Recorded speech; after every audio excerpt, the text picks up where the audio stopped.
Srinder's putting in the 50p's, right? Are we good to go, Srinder? Should be now. Yep. So you give us. Well, we won't. We'll stop mucking around. We'll stop. I don't know what we were doing earlier, but we were discussing 50p's, Simon, weren't we? Long time you've been skiving off. I think I'll make you stand in the naughty corner. All this skiving. We have missed you. Thank you. Well, yeah, but we're going to pretend we haven't really. Yeah, We are live now. We are live now. All right, we're live. So no more swearing, folks. Yep, Thursday afternoon, 5 p.m. You know what that means? Time for the Property Professionals Thursday afternoon live show. Got a really great show, better than every other week we've done so far. Got amazing two speakers today. So, Surinder, get your 50p's out, and let's get cracking. Special guest, but he'll be a surprise in a minute. So, let's get to the man with the money. I think he's been a busy chap. Akhil, welcome back. I think you made. What happened to you last week? You were stuck somewhere, weren't you? Last week I was here, Dill, but I was at a networking event. Good to see them back in action. So I was at a networking event, but you know, I keep to my promise and make sure I do the mortgage market update on TPP. Yeah, listen, don't worry. The tax guy's not here. We're not going to pretend it's tax deductible. You were out for a jolly, all right? Forget that bit. All right. Anyway, let's get on the show, all right? You can save that for the tax chap next week. He's skived off today, right? All right. So, yeah, that's all right. Of course, you were in an important business meeting where you had to have sustenance and refreshments for business and work purposes only, I think is the tax phrase that everybody uses. So let's get on with it. We're going to talk some money today, yeah? Yeah, rather than doing a usual mortgage market update, we thought we'd put some questions out there. And I believe that you've got some questions for me. Damn, I'll tell you what. I'm going to surprise everybody with a second guest, but it looks like I'm surrounded by money today, so get ready for everybody. Let's talk money with you, and we're going to talk some money with the second guest as well. I'm going to keep him as a surprise. Right. Yeah, he's laughing. Are you finding investors are changing their property investment styles? So what's going on with property investment styles? Great question. I think COVID's certainly put a spanner in the works with regards to investment styles in terms of types of properties that people are investing in, whether it's, you know, from one-bedroom apartments, now they're looking at buying houses where they can add value to the properties, just simply for the reason of working from home. So rather than buying a two-bedroom apartment, they're looking at three-bedroom houses where they can then have their tenant working from home. The other benefit of people amending their investment strategies is to comply with a lot of the residential regulation, especially around the tax side with Section 24. So there is various changes that people have that people have had to implement and change with their investment strategies. But the key ones here to understand is the regulation around the residential properties in particular, and also geographically where people are investing as well. And I think that's one of your questions coming up. But what I would say is, in terms of investments, people are buying more and more houses rather than apartments, just simply for space standards. And also they're looking at properties in good commuter belt areas, as well as good prime affluent towns. So people are not chasing, well, I shouldn't say that they're not, but most of the people are chasing yield as well as capital growth. I know it's very difficult to get both in one go, but a lot of seasoned entrepreneurs are still investing in the Southeast just for the same very reason that that's where they think that the capital growth will be seen in the very near future, as well as just chasing yield for properties further up north. I'm going to come to that in a minute. So next question for you, and you're the man with the money, and we talk about this. Inflation, what's it doing? And how is it changing things? It's certainly changing things. It's every media outlet is talking about inflation now, and what number is it going to reach to? Now, there's a lot of data coming out recently. We're now at 5.5%, which is, you know, nearly 3 times the target for the Bank of England, for the UK government, which is 2%. So we're well above the inflation target of 2%. How do we combat that?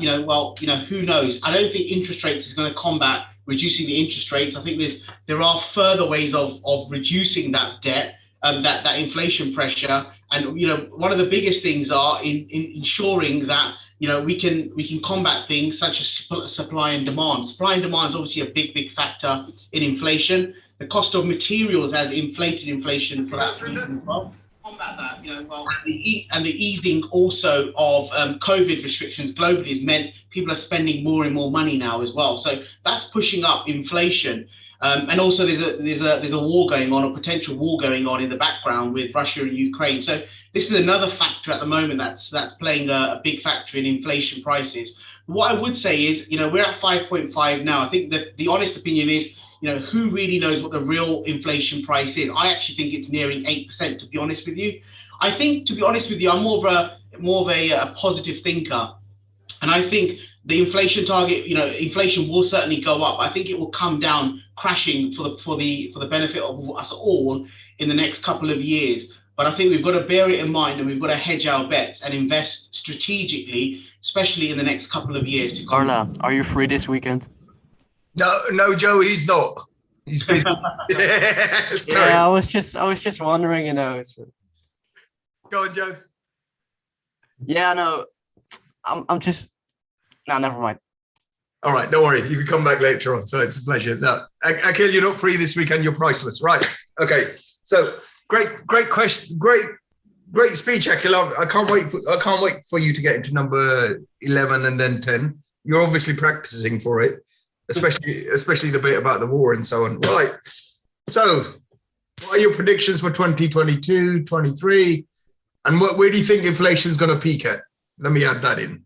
I think inflation will peak at about 8%, to be honest with you, for those very reasons. I don't think anything's going to calm down with regards to COVID, supply and demand, and energy prices in particular. So, those things are a global issue, and, they can't combat them overnight. So I think the next 12 to 18 months, we'll see inflation pressures, and I think they will certainly reach the target of about 8%.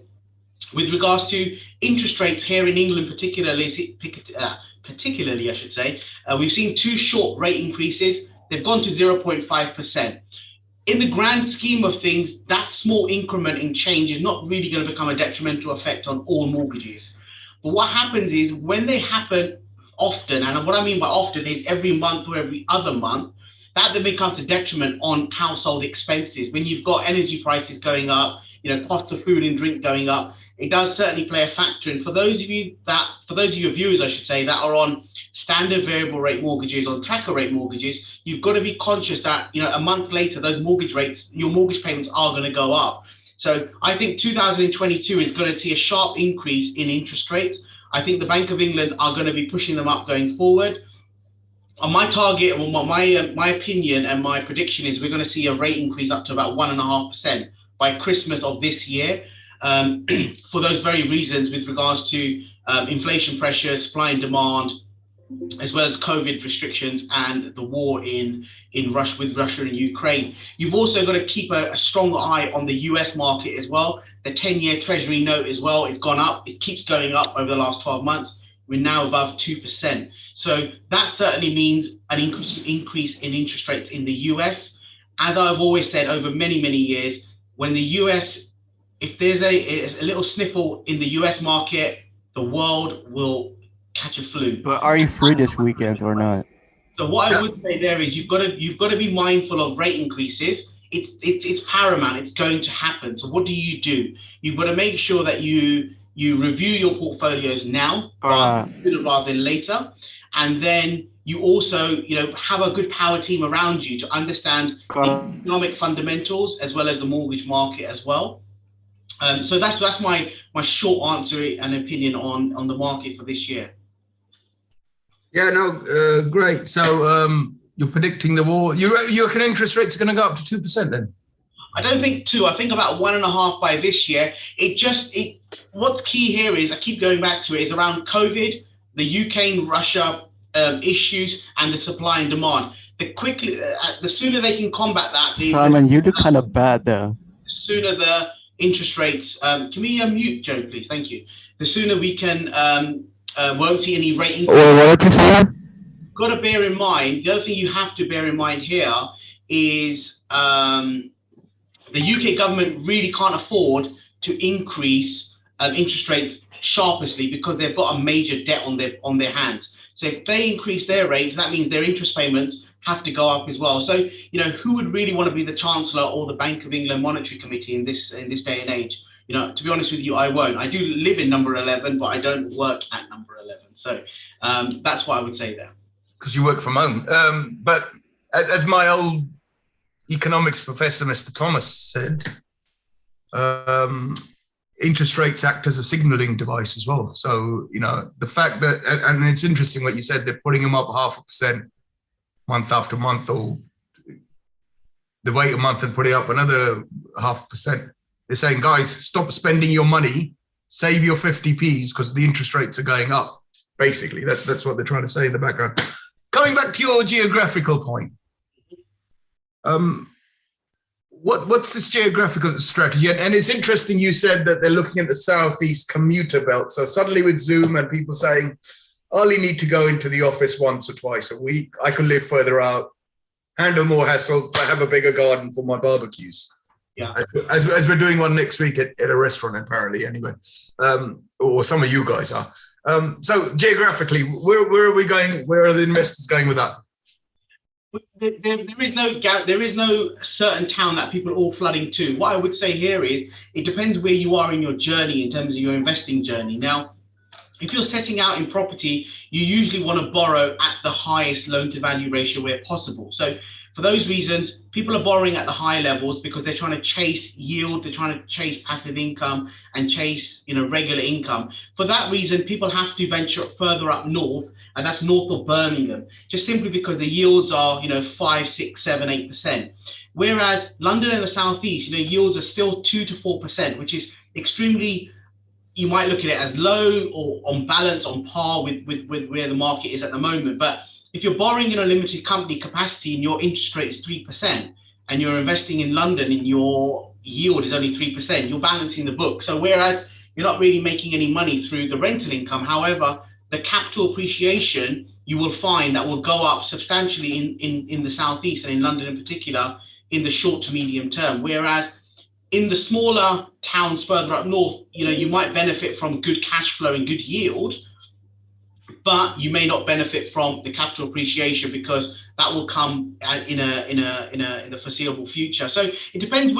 In the short answer is it depends where you are in your journey. It depends on your time that you've got and energy that you've got to put into deals. Now, if you live in London and you want to invest in Hartlepool or Manchester or Blackpool and the alike, you've got to be conscious of time, energy, and the costs of you managing that property further up north.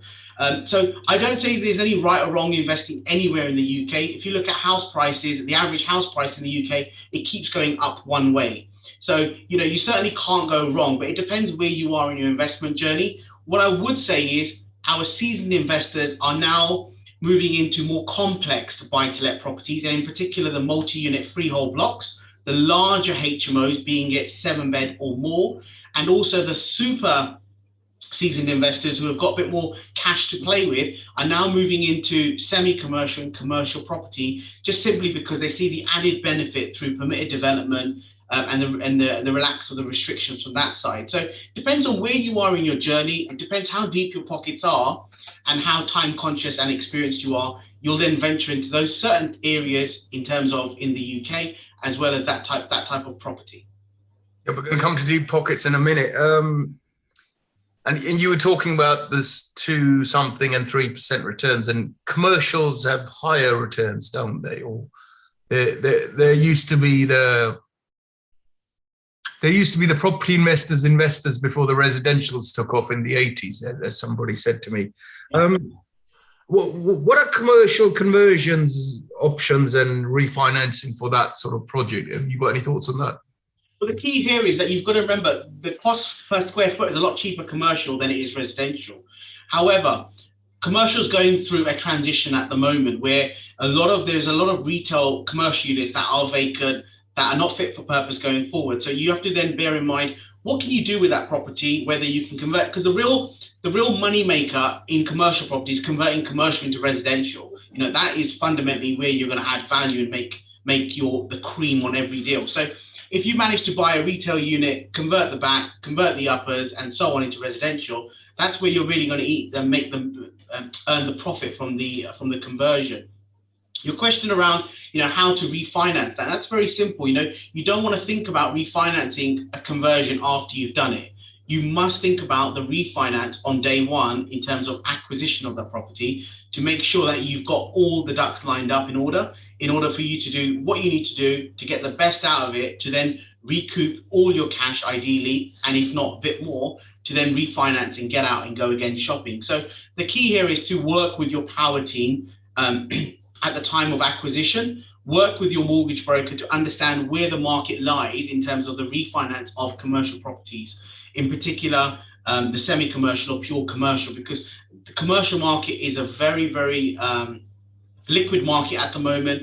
Lenders are changing their goalposts, in particular what type of trade, whether they're like trading businesses or whether they're like investment businesses. So you've just got to be conscious of what lenders you're going to be approaching, what the rates of interest are going to look like, and ultimately how much you're going to be able to pull out from the refinance of the deal. So, there was a great article out today by Savills around commercial property and their analysis on that. They're big believers that retail property are going to benefit first, and shopping outlets are going to benefit most out of this coming out of COVID going forward in commercial property. So I certainly believe that. I think that if you're looking for commercial property, try to look for an affluent town with a certain good demographic, good foot flow, and good commuter belt traffic locally as well. And Akhil, I wish you'd told the viewers to put down their colouring pencils and get out their writing pens, because that's a magic piece of information. Surinder, if we can link out to the other videos we've done. So Akhil, you said something very interesting. Get your mortgage broker for commercial conversions on day one. You'll have to go through, we've done interviews with the solicitors, Remo, who said commercial evictions are on suspension at the moment. And we've also, in our bank of videos and interviews, you'll also see Linda Wright, the headmistress, doing a little amazing talk on permitted development available. One last question. I want to get my money's worth out of you, mate. We're putting our 50p's in. Where do you see the lending market heading in 2020? 2022. So the lending market, I still think is very, very much buoyant. 2020, I feel like an age. I'm still in 2020. Yeah. What I would certainly say is the lending market is extremely competitive. Rates are still very much on their knees. Lenders are willing to lend, and we've got great criteria, great loan to values, and great products out there that lenders are offering to lend. What I would say, I'm a certain believer of real estate in the UK in particular. It's a great safe haven, and it's where the most of the entrepreneurs in the UK have made their wealth, and it's all through property. I think the key here is to understand the type of investment you're getting into, and before you get into it, understand what you're going to be doing with that investment property and where the value add is, and then looking at refinancing it at the uplift value. So I certainly think it's a very competitive market. I still think there's money to be made in buy-to-let in particular, albeit here in the London and the Southeast where we're sitting. I don't think we're going to see double-digit growth as we did in 2021, where it was 10%, 11%, depending on which index you look at. I think we'll be at 6 or 7% increase in property prices, but what that does mean is the market is still very much buoyant, and that then shows confidence in the market. And you can see that through all the analysis, through the market commentary that we're having at the moment. So it's all about your individual goals. I still think, you've got to look at your individual cases and work. And I keep going back to it, is work with the power team. You can never know it all. It's, the market that we're in is always changing. So, educate yourself, join the channels that you put on every Thursday at 5 o'clock, because there's always something to learn. But what I would say is, I think it's a great market to be in. There's plentiful of lenders out there in the market. Rates are still very much low, whether you're borrowing in your personal name or a limited company capacity. And you can borrow up to 95% if you're borrowing it for your main home purchase, or even up to 85% for a buy-to-let. So why would you not? Back in the day, Deal, you probably remember in the 80s, interest rates were probably 13, 14%. And now they're at 1, 2, and 3%. Would you bite my hand off today? No comment. I don't want to give away my age, but you're not wrong there. So, well, we were paying 25% at the time to borrow money. Wow. We don't want to know where you got your 50p's from, Surinder. Akhil, so that ends the running speech for Akhil, the future mayor. Hi, Simon. Still, Akhil, just a quick question there on the back of what you were saying. Is the rumours true about people not investing so much in buy-to-lets? Are you seeing any change there? To be honest with you, I haven't seen it because since the last couple of years, our phones have never stopped ringing, and nor have the inquiry levels. I honestly, hand on heart, we are so busy at the moment. We just don't know what to do with the business. But our business and our team has been growing throughout the last couple of years. So, on hand on heart, no, certainly not. I'm talking more they're saying the more matured buy-to-let investors are disposing it. You might be getting new people buying them, but is that true or not? If you look at the estate agency, if you look at Rightmove, the number of properties coming onto the market has slowed down. So that I would say that actually shows that people are not selling off their properties. What they are doing is refinancing their properties. And I think that will be the trend for 2022 is the refinance of the market, because a lot of the PRA changes came in 2016, 2017. So they went into 5-year fixes. So we'll see a lot of remortgage market rather than a lot of selling market. So I think this year in particular, over the next 12 months, is more about remortgaging and redeploying that cash into further real estate. But the problem here is there's not enough properties out there on the market. But honestly, the answer to your question, we haven't had any of that coming on, and people saying that we're selling off our book and we're moving to Barbados or whatever it be. But no, far from it, to be honest with you, Simon. Fair enough. Thank you. Right. So that ends the Prime Minister's next Prime Minister's speech after he becomes the Chancellor for Akhil Mir. Breaking news on TPP. But anyway, look, Simon, you jumped the gun, but we had to let you off. Look, put down your colouring pencils. Well, actually, I missed that. I should have said that on the last speaker. Get out your writing pens. We've got fantastic guests. Friend of the programme, Simon's back. He's been skiving for a while, but we'll let him off. Before we let Simon on, and he's another man with more money, and he's going to talk about more money. We're going to have a little commercial break from Surinder, who's going to tell us about a picnic we're arranging next week. Surinder? Right, yes, we have a meeting of our TPP, the first one since the pandemic, and it's going to be a social gathering rather than a speaker-led meeting. So we'd like to invite everybody to come along. It's on 24th of February, Thursday, starting at 6 p.m. at the Laguna Restaurant. All the details are posted on Facebook and everywhere else on our pages. That's probably Laguna saying we're running out of numbers. So book us fast. Contact Surinder on Facebook. Laguna in Ealing, lovely restaurant. And full meals or 4-course meals, so come and enjoy yourselves. Yeah, and you might broadcast it as well. So next week, no speakers event, but you might have a restaurant. It might turn into a restaurant event. That's right. So anyway, we're working on it. You're working on it. So you're going to take your 50p's to the Laguna in Ealing. Right. All right. So that's enough of that. No, enough jollity. Right. Simon, back to the question in hand. Money. Simon, great friend of ours, knows what he's talking about. Worked in the banking industry for 25 to 27 years. Don't boo that. He really does know. He's one of the good guys. We only have good people on here, right? Simon, I'm going to stop faffing about. I've got my writing pen out. Surinder's going to put the 50p's on, and you can share slides. So off you go, sir. Okay. Well, thank you for having me back on the show. It's a shame I can't make your social next Thursday because I'm away. Hang on, Simon. It's not a social. It's a working meeting for tax deductible purposes. Okay. Don't tell Arif that, for God's sake. Okay. Well, whichever way whichever way you look at it, I think it will be, it's lovely to get back to face-to-face meetings after so many Zooms. So I hope that goes well, and I look forward to coming to the next one when you get cracking with that.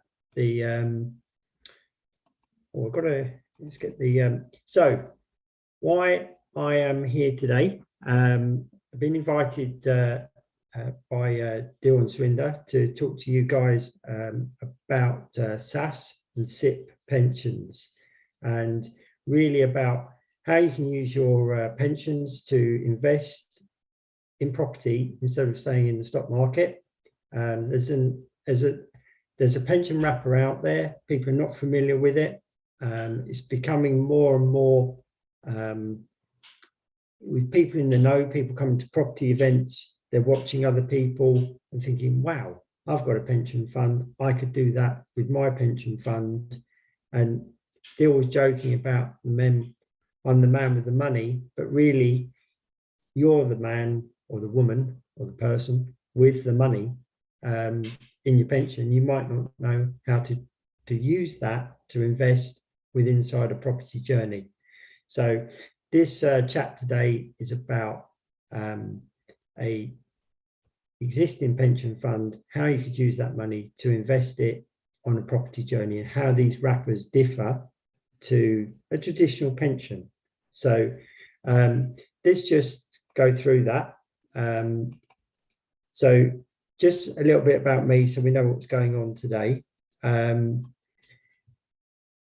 Dill already alluded to it. I was a regulated financial advisor and an accredited mortgage broker. I stopped practicing in 2013 and now run a financial consultancy basis because we do a lot more than just the wealth and arranging mortgages for our clients.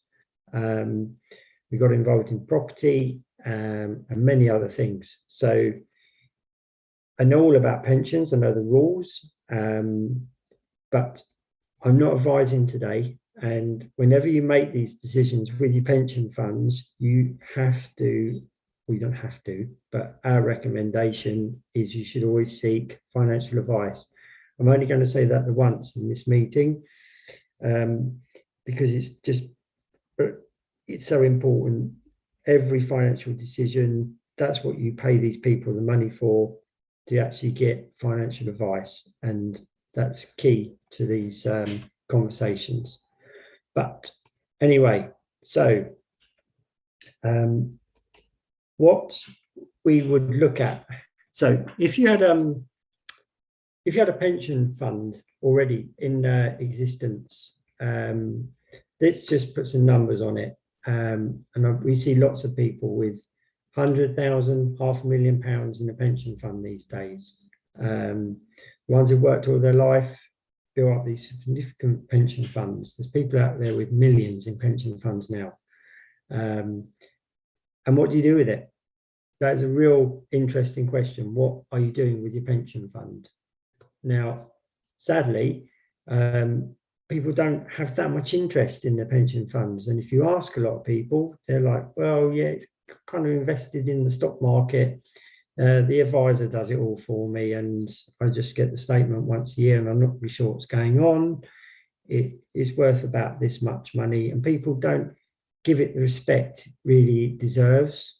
And it just gets around to retirement and oh wow, it's done really well. So this is about a conversation about, if you're happy with that, then you carry on with that. But if you wanted to use that money to invest into property, let's just have a look at what's gone on over the last 20 years with the stock market. So if you just take the FTSE 100 index, which is the top 100 companies in the UK, and you looked at that, it would show you that the market indice was around 7,000 points. And yesterday it finished at 7,500 points. So there's not really a lot of growth there. If you went in at that high period of time and you're still in there and you haven't done anything else in the meantime, yeah, you would have got some dividends from your funds. It would have grown a bit. It would have done well for you in terms of giving you a little bit of a return, but could you have done better? And that is what this conversation is about? Or do you want to take control of your own pension funds? Are you ready to make that journey? Because if you are, then Akhil just talked about this actually, really, about the sheer demand for property, whether it's through investment, whether it's to actually live in it, has driven up the price of properties to double in the same period of time. So that is a capital increase, straightforward, no ups and downs really with this market in terms of, I can't really say no ups and downs, of course there is, but that over those 20 years, you've doubled your money in property. If you're looking on growth, I put it down at 75, but you could look at it 100%. It really just depends on how you want to actually say the returns, but the numbers speak for themselves. So that's why I showed that. So, okay, so let's just rewind a little bit. So if you have funds in a pension fund, it's with an IFA at the moment, and you're thinking, do you know what, actually, if I could use that on a property journey that I'm presently on, would that be good for me? Do I want to make that change? Do I want to actually take responsibility for my money? And that is what a SAS wrapper will do. It stands for a small self-administered scheme. You need to be a director of a limited company. And if you are, you can set these up. You set up your own pension scheme with the SAS trustee, the pension comes across, and then you follow the same pension rules. You have the same contribution levels, you have the same exit routes.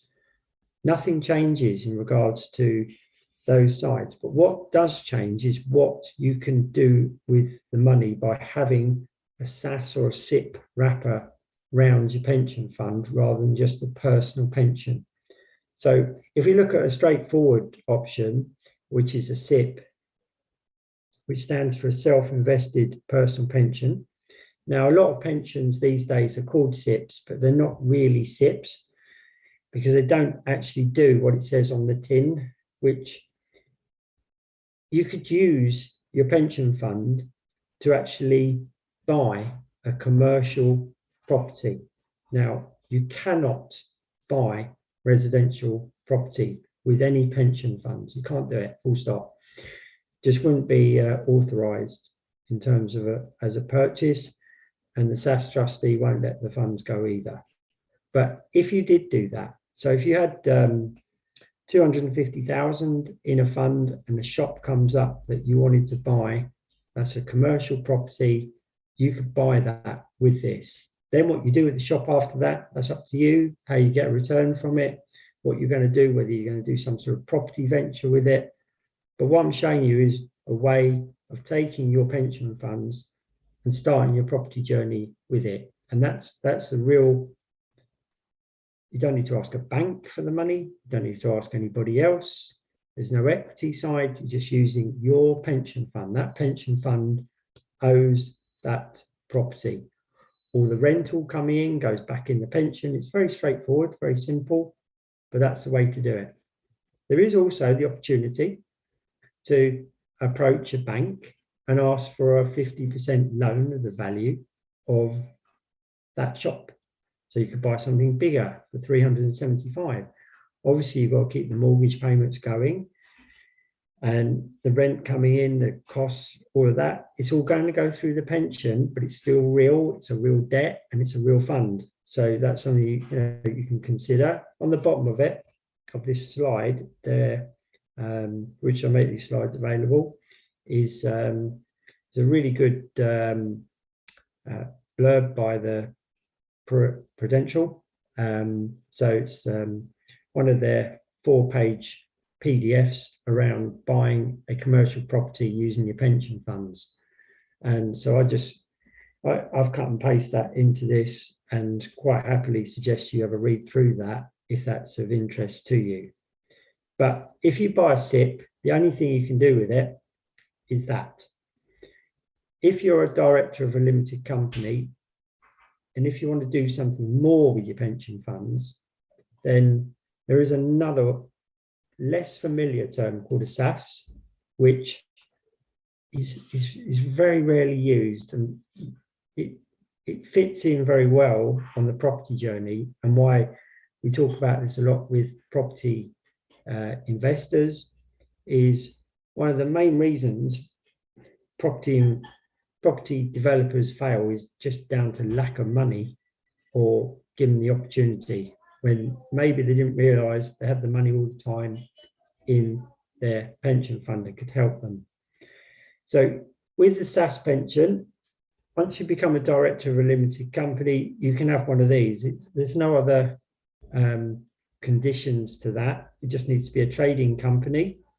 And then it gives you different options to then use your funds. So there are a couple of things. I'm going to go into the detail with it. You can still buy commercial property with the SAS, but you can also arrange loans to other limited companies, or you can even arrange a loan back to yourself and your own company. I'm going to go through some of the criteria of that with some of the viewers to see if it's of interest. Whether you do a SAS or a SIPP, remember, you can't invest in residential property directly yourself. So let's have a look at how this would work. So we've already covered this off because the SAS can do what a SIPP can in terms of own it. So in this equation, I've just put in there that if there was 500,000 in the scheme, you could quite easily just go and buy an office, range of shops for 475,000, hold it, and same thing. You can borrow money on it, exactly what we just talked about with the SIPP. If another option is you might not be able to spend all the money in the pension fund on your own property journey. You might have some left over, and you might not be happy with the returns from the stock market, and that's why you want to look at this type of journey. You're interested to invest in property. So what you can do, and if you look at the title of this, it quite clearly says it's a third-party loan, and it must be an unconnected loan to a business. So not a member of your family and no one you're in business with. And these are key criteria that are strictly monitored by HMRC and SAS trustee. You don't want to mess up there, because if you do, you make an illegal loan, you'll get a fine by HMRC of 55% of what you've lent. So it's a big bill if you lend someone £100,000. But in the previous example, if you had 500,000 in the fund, you've only got 400 available to spend on this property, because that's all you want to spend. You left 100 behind. This gives you an option to arrange a £100,000 loan to another, in this equation, property developer. It doesn't have to be property, but that's why it works so well, because property developers want money. And they can usually offer you some form of security, like a first or second legal charge. So you actually start to act like a bank. So you're looking at a deal, you're looking at a proposition, someone's coming to you and say, lend me 100,000, I've got this property development on the go, I haven't got enough money to complete on it, will you join in on the equation, lend the money to me, we'll give you a fixed return, or even a return on the equity in the deal. It's up to you to set all the terms and conditions, from the security to the return that you're going to get. It is not like something that's set in stone around the loan. It's quite easy to arrange. You just literally engage with lawyers, and the lawyers speak to the SAS trustee, they speak to the property developers' lawyers, the loans all go through that side, and that's how the deals are done. So that's a way of maximizing it. Alternatively, if you didn't want to put this a loan to work as a venture, you can still invest in the stock market using your SAS pension wrapper. Obviously, it's not the best idea to do a SaaS and just invest in the market. There's no need to do that, stock market, but this provides a good source of fixed return on your money. So there's no ups and downs like with the stock market. If you lend the money 10% return, you know at the end of the 12 months, £100,000, the interest return is 10%. Obviously, you got to get the capital and the interest out of the developer. Got to make sure that deal works. But that, in a nutshell, is why these types of loans become popular.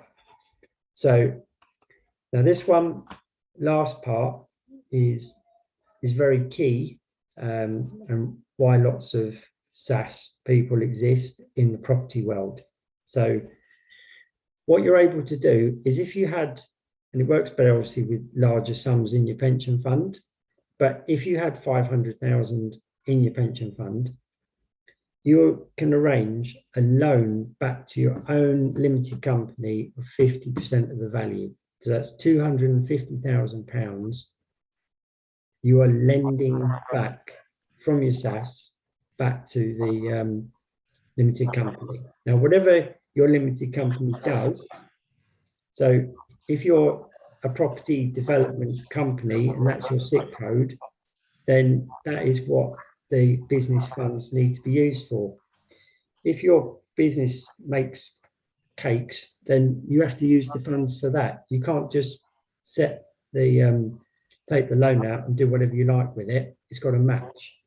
There is one key difference in these types of loans to the other one. So this is where you need to pay attention to the detail, because with this type of loan, you're lending the money back to yourself. So the SaaS trustee and HMRC are rather keen that that money comes back to the pension, and to focus your attention, they will insist that you provide the first legal charge as security or a debenture of the value of the loan that you've taken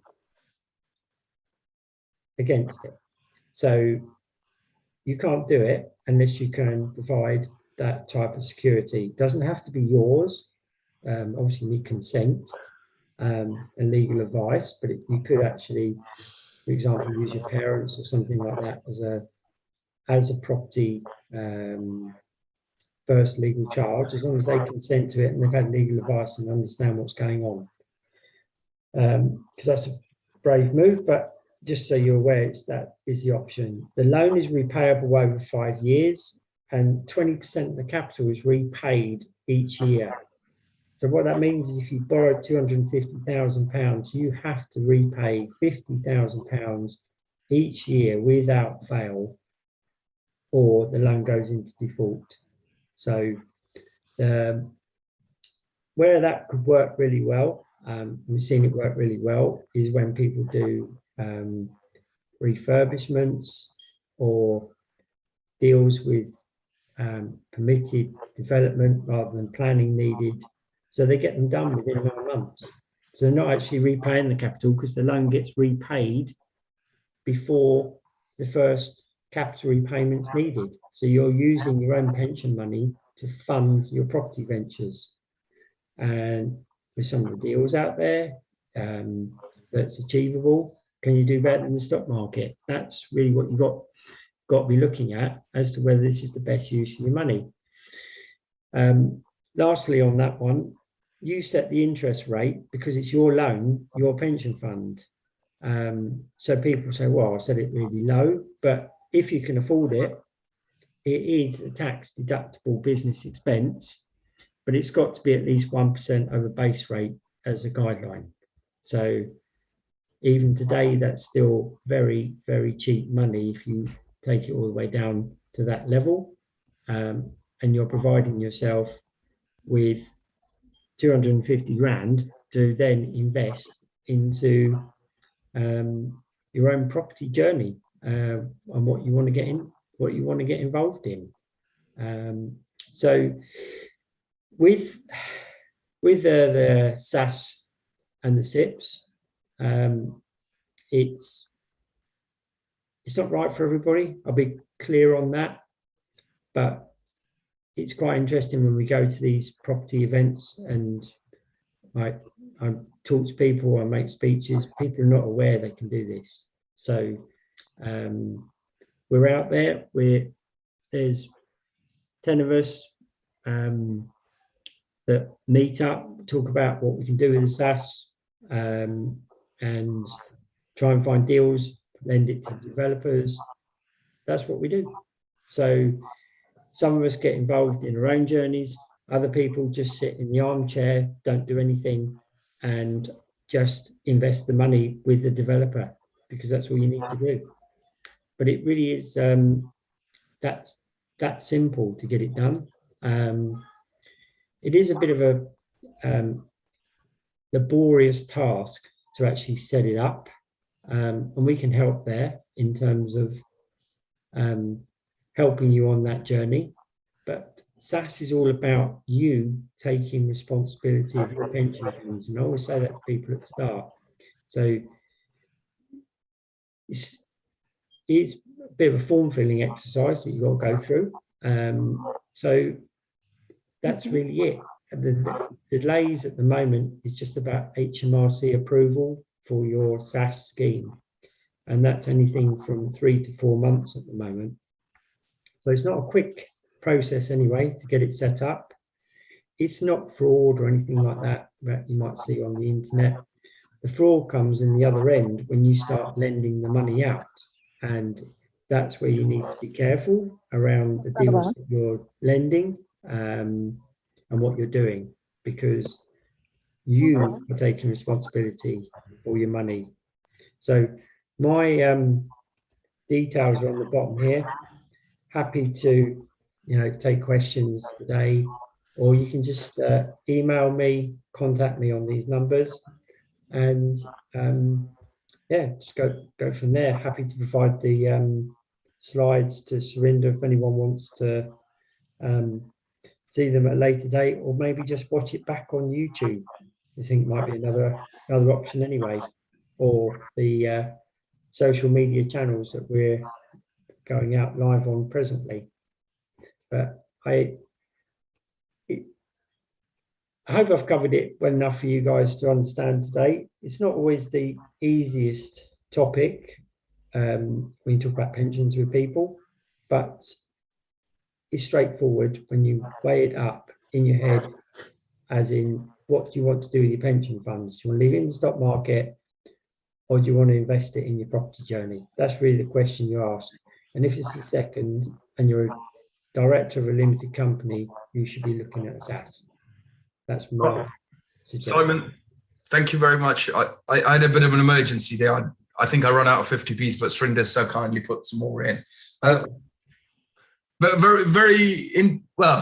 it is an interesting presentation, because one of the major resources in property is money. And although it sounded like a joke, I wasn't joking. We've got the money men here today. Couple of questions for you, Simon. So you took very, very good presentation, very, very well delivered, and I'll forgive you for the lack of jokes, because it was really great content in there. But we can start that up in a minute. When you talk about people having 500,000, 500,000 to $1 million in their pot, people might not understand that, because they've only got a £15,000 a year pension coming in. Say if someone had a £12,000 to £15,000 pension, what could that possibly equate to in terms of what they've got available? Well, it really just depends on what they've done with their journey. There are, looking at the panel, we're all of mixed ages, but somewhere on the lines, when we worked in the 80s, 90s, 2000s, then people were, if you were employed, people had pension funds, and half the time they don't even realise it. I'm 53, and out of a collection of my school friends, we've all got pension funds because we've all worked all our life. I was the first to go self-employed 8 years ago, but I mean, before that, I worked for 28 years with a bank. And this is the key to it. People you talk to, they say, yeah, I've got a pension fund actually. And you're like, well, yeah, but I can't touch that till I'm 55. This is the chance to change it, because you can change it now. You don't have to be 55. If you haven't built up a retirement fund, what have you done for your retirement would be a question an advisor would be asking you. Maybe you've set up buy-to-let investment properties. Maybe you've done something else. Maybe you're relying on inheritance. You know, it's all a collection, but SAS pensions applies to people with pension funds.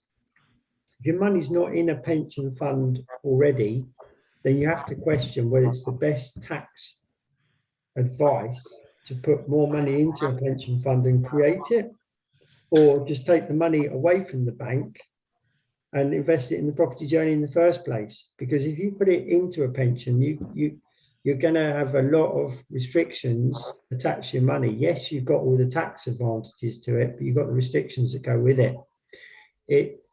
If you're actually like taking a pension out, it depends on how it's done. If it's one of these final salary ones and you're taking out, it's too late. You can't do this type of scheme. If it's one that you're just drawing money out, you've got a fund there. If you've got 300,000 in a fund and you're taking out, say, 3% each year, which is your 15,000 a year pension that we're talking about, well, it's a bit more than that, it's 5%. But that's really how it works still. It really is a question of looking at your own circumstances. SAS pensions is not for everybody, as I said. There's a very small amount of SAS pensions out there, and if people knew about it, there'd be an awful lot more of people doing it. But because they don't know, they're scared to take control of their own money, and it's not right for everybody. I would stress that, but it's worth having a discussion to see, can I use it? Can I do this with my pension funds? This is what I want to do. Yeah, don't be scared. We've got Super Simon here, Simon Sherlock. Surinder, have you got a question for Simon? Yes, of course I have. Simon, say somebody does have a pension fund, yeah, and they want to get, how easy is it to get set up a SAS pension? Right. Well, to get it set up takes about the actual process of setting it up is quite time consuming, because you just approach the SAS trustee, you fill out a few application forms, it takes about 2 weeks, but there is a magic HMRC tax approval that goes to your scheme. And unfortunately, due to COVID, HMRC only had one person in the SAS department approval room. So they have a huge backlog. Now, I was talking with a SAS trustee in November last year, and the delays was creeping up towards 6 months to get an approval. And I think they've employed someone else, bless them, in the HMRC desk, because suddenly you got 5 through at once. So the timescale is coming down all the time. Since I've been involved every day in SAS for about the last 3 years, I've watched the timescales start about 4 months, go down to 6 weeks, and then go back up to 6 months. So the actual process of getting it set up is about 2 weeks. It's not something you can do online. You're going to fill out forms, they're going to vet you, they're going to check what you're doing, your story, what you're going to do with the pension funds. That's pretty easy and done within 2 weeks. It's the HMRC approval that's the unknown. And that, I would say, realistically, I'm afraid it's about 3 to 4 months to wait for one tax code to come back from HMRC, but it's hope it improves again and they employ another person. Okay, there's a question just come in from a viewer, which says, to clarify, to set up a SAS, we don't need to be of pension drawing age, do we? What Or age do they want start? to grow a pension? Well, that's what we were talking about with Dill. I mean, you can set up a SAS scheme with no pension at all, just as your pension fund. What I would say to you is you're going to pay roughly about a £2,000 fee to create that fund. So during that first year, how are you going to make money from the pension fund? Because if you put £40,000 in there, because that's your annual limit, then if that's all you've managed to put in there, what are you going to do with the 40,000 on the property journey? So in that case, they might have to wait 1 or 2, 3, 4 years before they can build it up might that be the fund. case. It's a question of sitting with people, and that's where financial advice comes into it, because you can backdate pension contributions. If you've got money in your limited company, you've done really well, and you're looking to backdate some pension payments and build a substantial fund. These are all conversations, but I would say realistically, to get any value from having a SAS pension fund, you've got to be looking realistically of having a fund value of at least 50,000, because what you're going to do with a figure less than that in the property world, because who are you going to lend smaller sums to? Sure. And Okay. The same viewer has now said he has 260K in his pension. What can he transfer? I believe your answer was about 50% they can use. So is that in the chat question? Yes, it is in the chat question. Yeah. So absolutely. That would be, I mean, 260,000 is a great start within a SAS pension fund. You could do a lot of things with that in terms of in the property world, and setting that up. That is minimal sums. I mean, if you're invested, viewer, in the stock market, you're paying somewhere in the region of 1% annual management charges to the funds, maybe even higher. So you're already paying £2,600 in annual management fees for someone to invest your money. So when you have a creation fee somewhere between £1,500, £2,000, depending on which trustee you go to, you're instantly winning, as long as you've got a journey for the 260. So when it goes into the SAS, it's created and set up. You've got a journey. Think, yeah, I know what I'm doing with this money. This is what I want to do. Let's get it set up, and then I'll crack on with my investment journey. Simon, that's a lot of 50p's though, isn't it? £260,000. It is. And these people, do you need financial advice? Then the answer to the question, as long as it's not a final salary scheme, is it's not compulsory, it's highly recommended. The SAS provider, the SAS trustee, is going to say to you, have you had financial advice? And he's going to say, no, they'll still do it for you, but they want to know if you've had financial advice. Okay, now coming back to this mysterious trustee, and the other question was, my question was going to be, how much does it cost? That you answered. The trustee, how do you find and work with this trustee, and what financial advice you need before you go to the trustee? So with the trustees, there's a collection of them out there. It comes back to the original conversation about SAS pensions, SAS funds that you hold. It's about you taking responsibility of your money. The trustee is there to guide you through the rules. So when you go to the trustee and say, can I do this? The trustee is going to make sure that you don't fall foul of HMRC guidelines around what you can do with that money. And what are his fees? Well, the annual fee for running the fund is about £1,000. And that includes the cost of the trustee, does it? Yep. Well, Simon, that's not too bad. Is that fee fixed regardless of the amount that's in there? Yes. Yeah. Okay. So it doesn't matter whether you've got 500,000 or 100,000, still the same number. depends on what you do with it. If you do lots of loans and things like that, Yeah. there might be a few extra fees, like 250 quid for his time to process those fees on your behalf. But just to have the fund there running each year, if you've already done the loans and don't do anything, the annual fee plus, which includes a tax return done by them to the pensions regulator and HMRC on your behalf. It's about £1,000 between them. Some charge a bit more, some a bit less.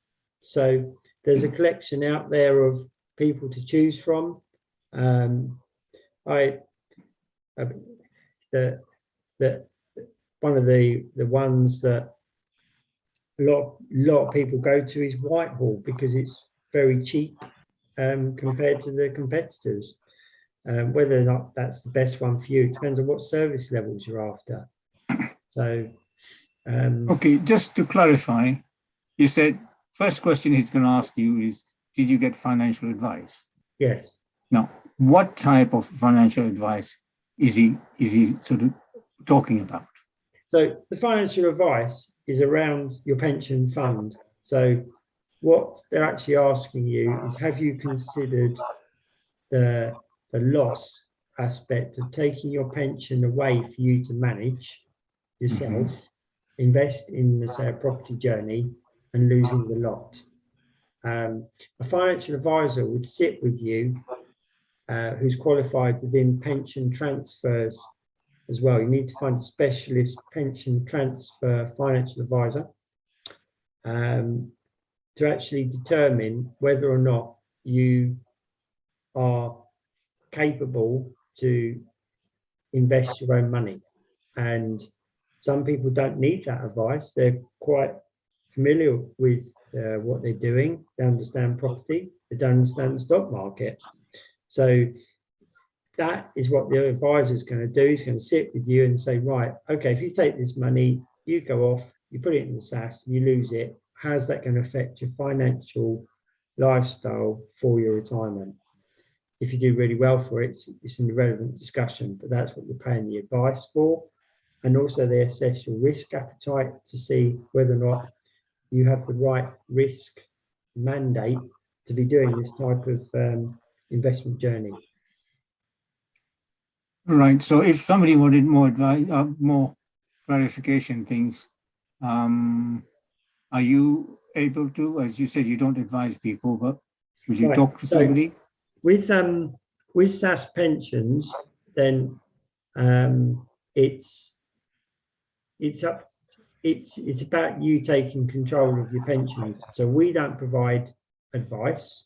The SAS trustee doesn't provide financial advice. The only person who can provide advice is a regulated financial advisor who specializes in pension transfers. So to move it from one investment pot to another on the risk mandate doesn't sound that different.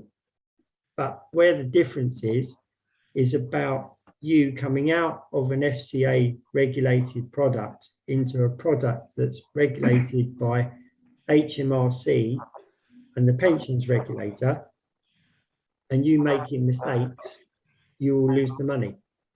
Or possibly get fined as well. Yeah, and you won't get it, you won't have any protection, you won't be able to get it back because the SAS scheme is not regulated by the FCA. It's a bit like a home mortgage, which is regulated by the FCA, and buy-to-lets, which are not. So an analogy of that, not quite the same. Is that right? Yeah, I can see where you're going with that, deal. Yeah. Okay. So as I understand it, sorry, as I understand it, the journey would start with a pension savvy IFA for advice, and then follow up from there. Well, no, because when I speak to people and they get their head around it and they think, right, okay, I've got 260,000. Let's use your viewers' question. I've got 260,000 in a pension fund.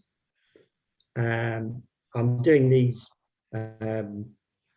property developments I could really use some of that money to invest in these property developments. It's going to be my equity. It's going to be a really good move for me to do that. And I can make twice as much money as the pension fund's done. So when it comes back to it, that person has to decide, do I need financial advice to make that decision, or do I know what I'm doing with the property development? And you can't get away from that. At the end of the day, it's highly recommended that you have financial advice. It's like people go and get a capital repayment mortgage. It's highly recommended you get financial advice to get a capital repayment mortgage.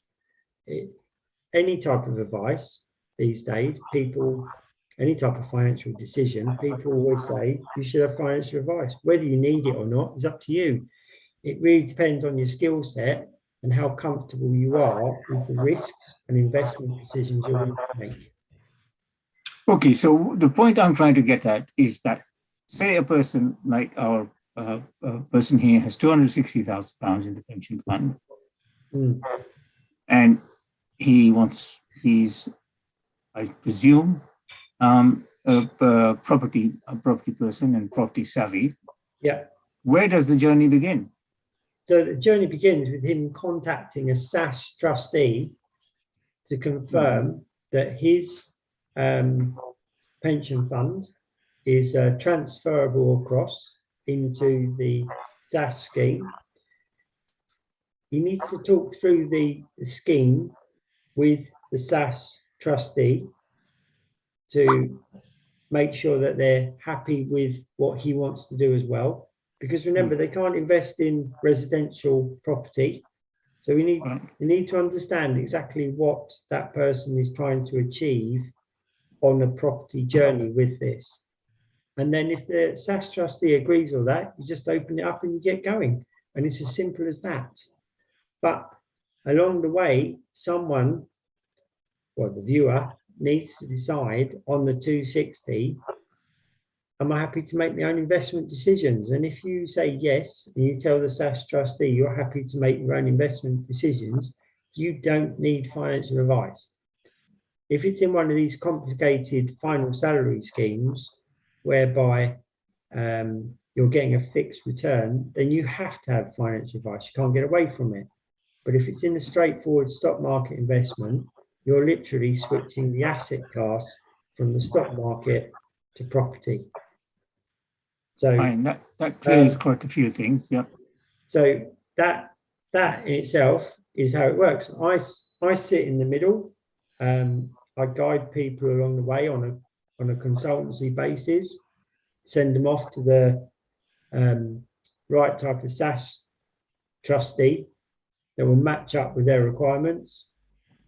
And we charge £500 to do that, because we'll sit with you for a few hours, fill out a KYC, see where you are, where you're at, find you the right SAS trustee, put you in touch, get it set up, and then you pay us when it's done. Well, that's exactly what I was trying to get at, Simon, to see where you fit in. Now, you said that provided they come to you, you can guide them.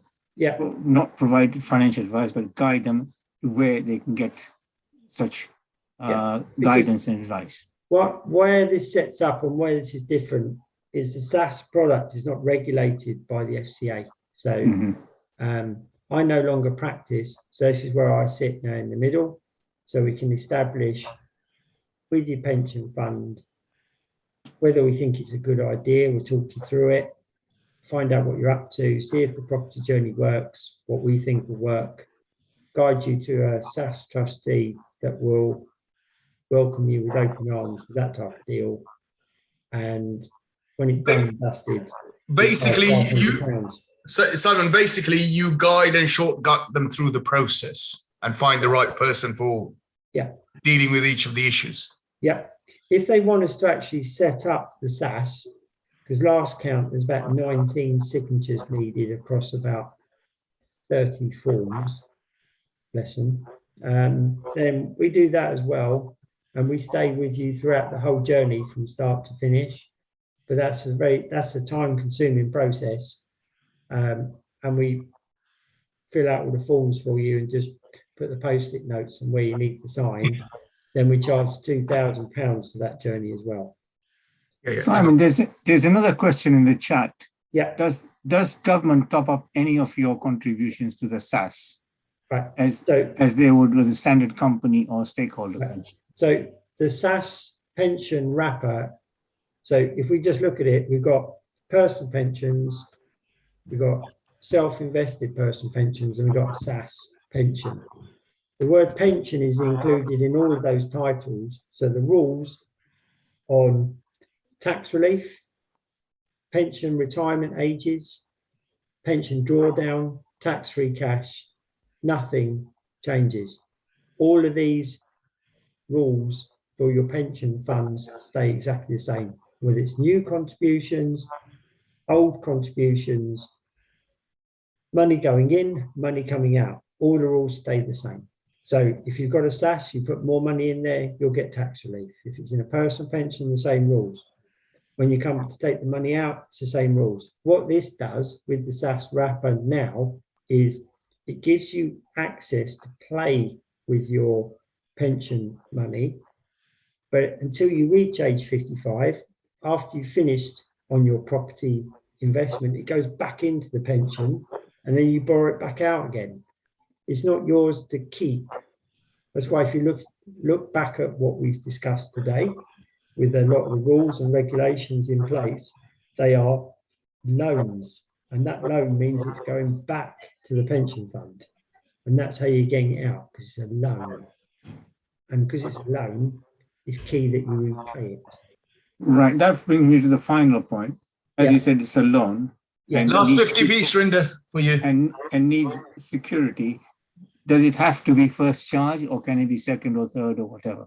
So when you do a loan to another developer on an unconnected basis, you don't even need security. It can just be a loan if you want it to be, a loan agreement. It's only when you're lending the money back to your own limited company, like our viewer that's using the viewer's question and his fund.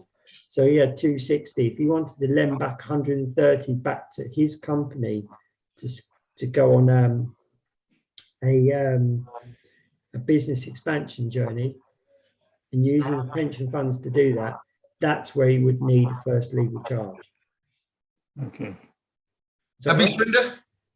Yeah, you don't need any but for your comfort, if you lend it to somebody, you would need some sort of security anyway. absolutely. I mean, I lend money on a first, second, personal guarantee, debenture, whatever someone's got on the table, there's a deal there to be done, and Okay. a risk and an interest rate to match with it. Right. Simon, So if it's a debenture, what sort of interest rate or ballpark figure would it be? Well, it depends on how strong the company is, really, Surinder. I mean, SAS lending starts at about 8% and goes all the way up to 20, and somewhere in the middle depends on how strong the deal is. Sure. Because why do people do it? If you go to a development bank and you've got a first legal charge, you can probably, if you're an A1 developer, you get it at 6. But the developer bank asks an awful lot of questions, whereas the SAS lender might be a little bit more generous. Uh-huh. And if you're a little bit more generous, then they'll pay a little bit higher interest rate. Sure. Simon, Okay, Surinder, sorry. I'm done. More 50p's? You have to do it if you want any more. Okay. Ask any more questions. Yeah, I've got a question for you, Simon. Okay. So, let's take the scenario comparing a pension with a property scenario. Yeah. That's right. So with a pension, Yeah. normally when you've got a defined benefit pension, the original pension holder gets his money every year, and when they die, the spouse usually gets 50%. Correct. And when the spouse leaves this mortal coil, the kids get nothing. Yeah. Correct. Yes. Now compare that with a SEP or Yeah. SAS, whichever. Yep. They take that money and they put it into a SIP or a SAS. Yeah. the money from the property goes to the original pension holder. Yeah. When they leave us, all of that money will then go to their spouse. Yep. And when the spouse departs, all of that money will then go to their children or whoever they want it to go to. Is that correct? Yes. So that's the main benefit of. That's another benefit. This is separate. You're into the worlds of final salary pension, discussing then the benefits, Yeah. and advantages or disadvantages of whether or not to transfer away from having a fixed pension for life or a massive lump sum. Now, there are some absolutely spectacular lump sums out there available being offered because of the sheer cost of running these schemes. So I could reel off 4 companies to you, like BP, British Airways, Asda, Barclays Bank, who don't want these pensioners on their books forever. So they're willing to pay off phenomenal sums of money. So am I right? Am I right in my understanding that the lower the interest rates, the bigger your pot's going to be? Is that a good analogy? Yes, it is. It's an unusual analogy to for people to get their head round, but it basically works that way because what actually happens is, say if we take Barclays in that equation, Barclays as a pension holder has to work out what your £20,000 a year pension is going to cost them for life and what money they need to keep in their pension reserve, their billions of pounds, to continually pay that to you.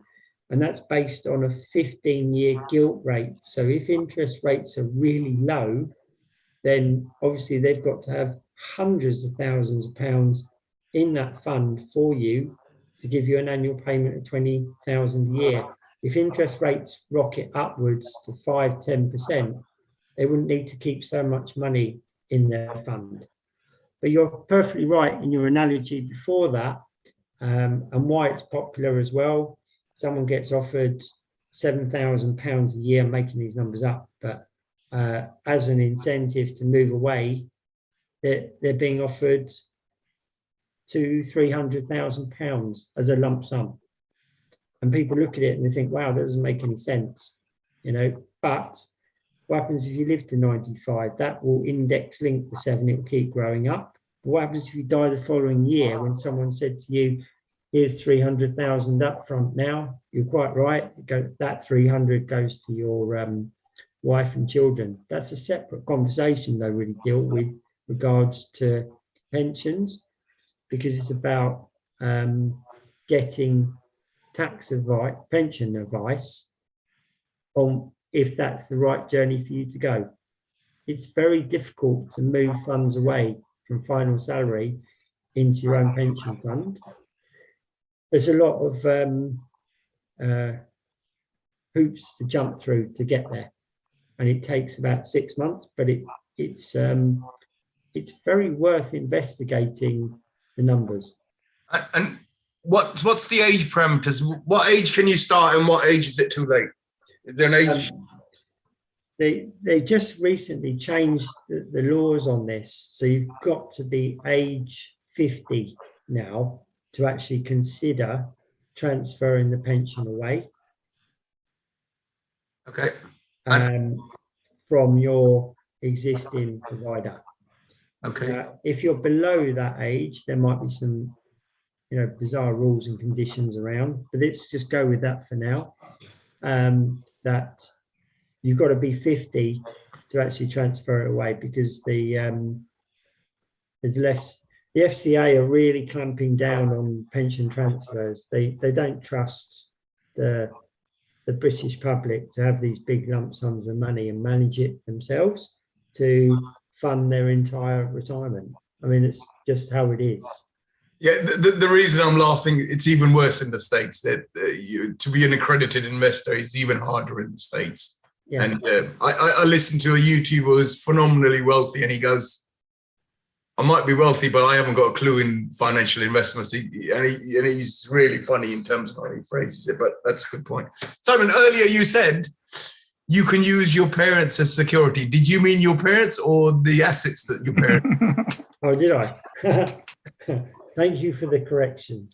Yeah, I knew. Well, I don't know actually. I haven't actually approached a SaaS company and actually asked them if I could use my parents as security. They probably prefer the house, though. I think now.